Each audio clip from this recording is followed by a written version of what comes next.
How's it going, guys? Welcome back to a brand new video, and today we're going to be talking about why do we drink alcohol, aka poison.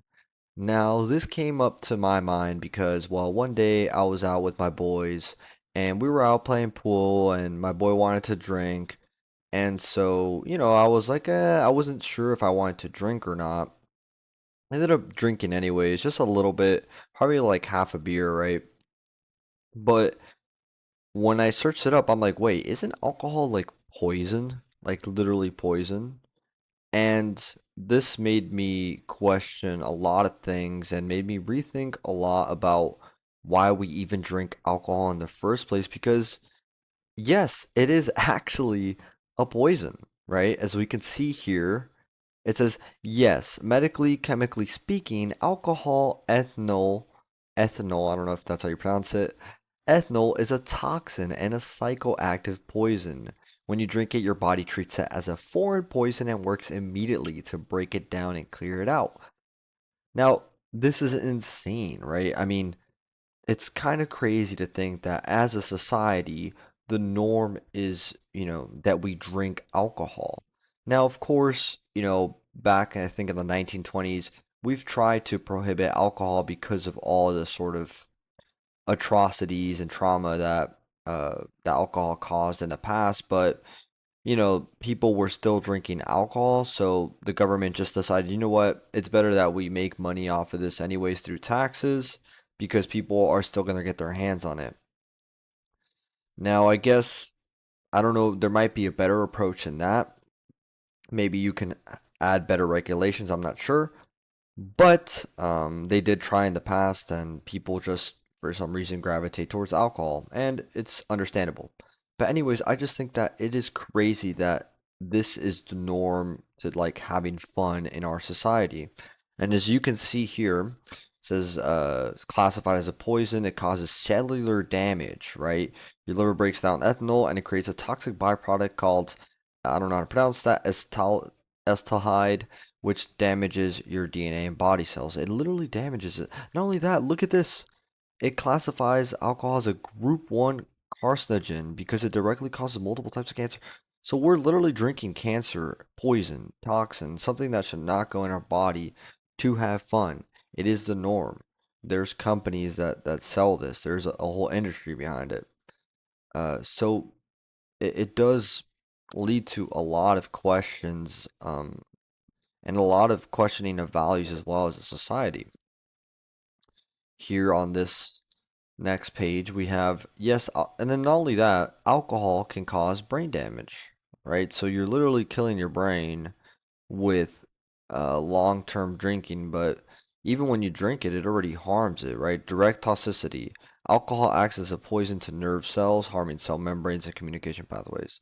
Again, it's poison. It's literally bad. And then as we can see here, we have this sort of statistic that says each year excessive alcohol use causes about 178,000 deaths in the United States and roughly 2.6 million deaths worldwide, according to the World Health Organization.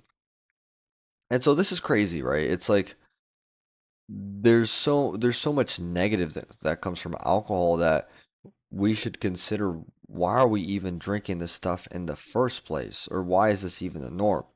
And of course, like everything, there's pros and cons to alcohol.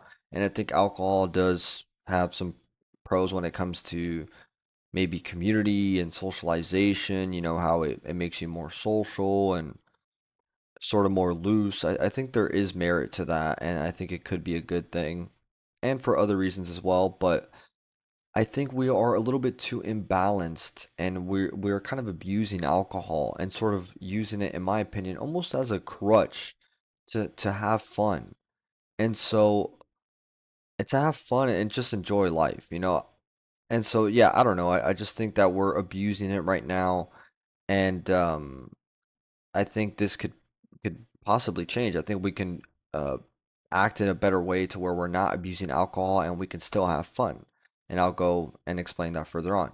So, but why do we drink alcohol, right? And I kind of want to make this connection into how our culture kind of uses alcohol and why it does. Basically, the outlet of hedonism. There's sort of perspective in hedonism where pleasure is the ultimate aim for humans, right? It's this philosophy, hedonism.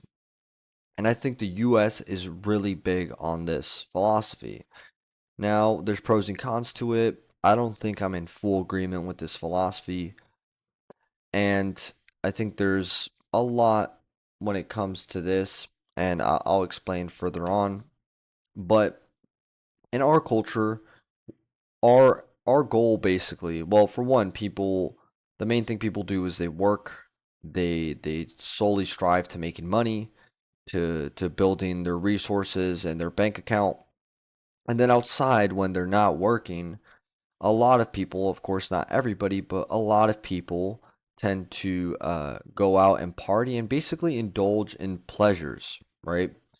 It can be partying, drugs, sex, entertainment, etc. These are sort of like the common ones. And so, what are all these things?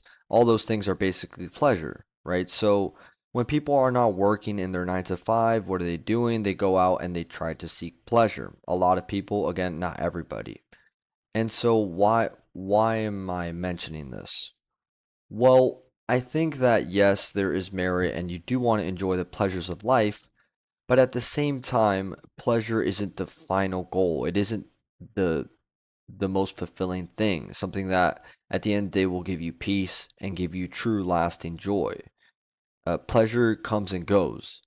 And so I think with hedonism and people seeking pleasure, I think in our society we use it as an escape and people use it to become more unconscious, right? So, like I said, it's okay to enjoy the pleasures of life, but when you abuse it and use it as a form to escape reality, that's when a problem emerges. And I wrote here, we live in a society where people tend to want to be unconscious in their free time. It's probably a red flag for a society. So, yeah, I find it interesting that people enjoy becoming unconscious. And I get it, a lot of things, cross our minds and there's a lot of stress in daily life nowadays.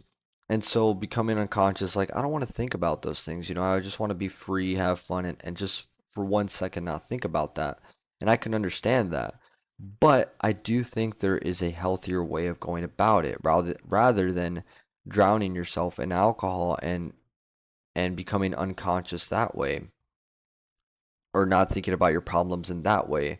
I think that is not sustainable and long term it is not healthy. And it's not what you truly want deep down. What you truly want is to actually be happy in a healthy way, in a sustainable way. And so yeah, so I think this is a red flag that our society has this norm of drinking poison just to have fun. And it says here, why do people want to be unconscious so bad?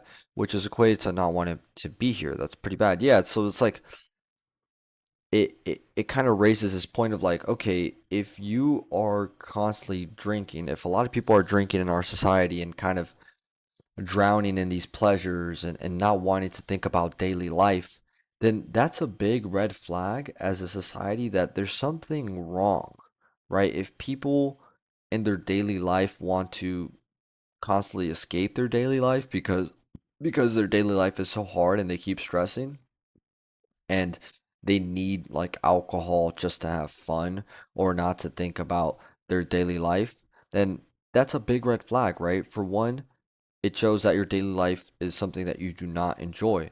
And then the other thing is like you're depending on these drugs to even just escape that or these pleasures. And so there's like problems stacked on problems, right? It's like daily life in our society is bad, but then the way we cope with that is also bad. So then it just leads to everything sort of going downhill. And I think this does have a connection to the kind of direction the world is heading in. So there's that, right? And then I wrote here, true fun is when you're sober and you can actually have more fun sober. So basically what I've learned is that, because obviously I've drinking in the I've drinking I've drank in the past, and whatever, done my fair share of drugs. But I ended up coming to this conclusion, or at least up to this point, where I think I actually have more fun sober than when I'm intoxicated. And I think that true fun is when you're actually sober and you learn how to have fun sober. Um, and why is that? Well, I think that when you're sober, you're more conscious, right? And therefore you have more control and more intention that you can put, which therefore leads you to having more fun. Now, I think that this is really important because at least I've had a few experiences where I'm intoxicated and I made a choice that I didn't want to make, and I'm sure a lot of people can relate to that. But I noticed that when I'm sober, I can have more control. I can be more attentive to what words I'm saying, how I'm saying it, my behavior, my body language, how I'm managing myself. And I think that this is really important in having fun because you need to be able to have some sort of control and skill in order to have fun, which sounds kind of weird and sort of like optimizing it, but it's the truth, right? But when you're unconscious, you can't really control at some point what you're doing. Like, yeah, you're loose and you're sociable because you're relying and depending on this substance, but then that causes you to make a bunch of unconscious mistakes because at some point it's literally poisoning your mind and your system, and you become less conscious and therefore make worse decisions. So, but if we can remain conscious and make better choices, then the end result is that we're going to have true fun. We're going to have fun that is healthy, sustainable, and actually fulfills us in the end. I'm lagging a little bit. All right. So, this goes to my point where having fun is almost like a skill you can develop. But if you're intoxicated, you can't develop it, right? So, you can't develop having fun if you're intoxicated. So, I'll give you an example, right? So, let's say you're a little bit shy and you go out to party and you're talking to some people, and in order to talk to people, you need alcohol in your system. You depend on alcohol, this substance, in order to socialize. Now, yes, you can keep doing that and using alcohol as a crutch, but at the end of the day, are you really developing your social skills?